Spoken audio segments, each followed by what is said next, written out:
င်္ဂလာပါရှင်ဒီနေ့ကတော့တငယ်ချင်းနဲ့အတူ wedding dress တွေတော့ try မှာဖြစ်တယ်သူကလည်း February လနောက်နှစ် February လမှာ wedding ရှိရဲအဲ့တော့နှစ်ယောက်လုံးကဒီ bridal era မှာဖြစ်နေတော့နှစ်ယောက်တူသွားပြီးတော့ bonding activities လေးအနေနဲ့တော့ try ကြရဲဆိုပြီးတော့ try မှာဖြစ်ပါတယ်အဲ့တော့တထတို့နှစ်ယောက်နဲ့အတူတနေ့တာလိုက်ကြည့်လိုက်ပါအောင်နော်တတို့နှစ်ယောက် try မဲ့ဆိုင်ကိုရောက်ပြီးဝင်လိုက်တဲ့နေရာမှာလို့ခေါင်းဝင်နေအများကြီးပဲအဖြူရောင်လေးရွေးချယ်စရာလည်းအများကြီးပဲအရန်လှတယ်အပြင်မှာပြီးတော့တထတို့နဲ့ concept လုံးမဲ့လူကိုစောင့်နေနေဒီလို pre wedding ဇာတ်ပုံလေးလည်းကြည့်လို့ရတယ်လူအဖြူရောင်နေမဟုတ်ဘူးပေါ့နော်ဒီလိုတရုတ် traditional အင်ကြီးကိုအခြားအယောင်တွေနဲ့အင်ကြီးလေးလည်းရှိတယ်တယောက်ကို9စုံစီရွေးလို့ရတယ်ဒီဆက်စုံကတော့ဒါတထတို့နှစ်ယောက်တယောက်9စုံစီရွေးထားတဲ့အင်ကြီးလေးတွေပါခုကတော့ try ကြမယ်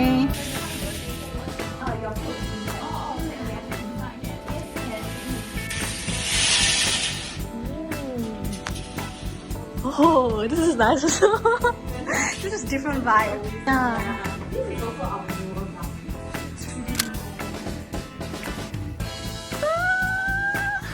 Nice. Hold it. It's more unique. Yeah, but same thing, we got two different looks now. Yeah, correct. You want to take photo? Nice. You'll feel a bit heavy, then you see it's okay, right? And restricting also. Nice. ပြီးတော့ပါပြီကဲအဲ့ဒီလေးလည်း try ပြီးသားပြီဆိုတော့ဘိုက်ကလည်းစားနေရနဲ့တွားပြီးတော့စားကြမယ်တတို့စားရေးဆိုင်ကတော့တန်ချုံပါကမှရှိတယ်မန်နူးပေါ်မှာတော့စုံနေရပဲ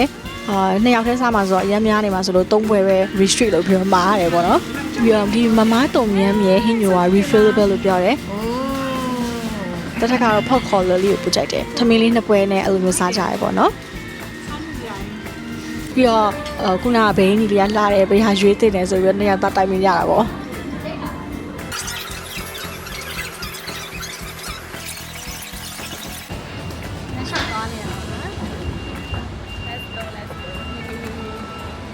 မစားနိုင်တော့လားခုနောက်ပိုင်း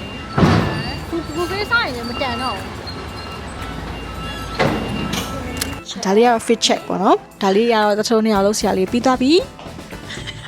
အဲ့တော့အင်ပြန်လိုက်ပါဦးမယ်ဒီဟာအင်လဲပြန်ရောတထက်ပပနဲ့မမနဲ့ကရုပ်ရှင်ကြည့်ချင်တယ်လို့ပြောတော့အားနဲ့တခါလေးရုပ်ရှင်လက်မှတ်ဝယ်ပြီးတော့ညဘက်ရုပ်ရှင်လေးတော့ကြည့်ပြီးတော့တနေ့တာကုန်ဆုံးခဲ့ပါလေရှင်နောက်ဆုံးလေးကြည့်ပြီးလေကျေးဇူးအများကြီးတင်ပါတယ်ရှင်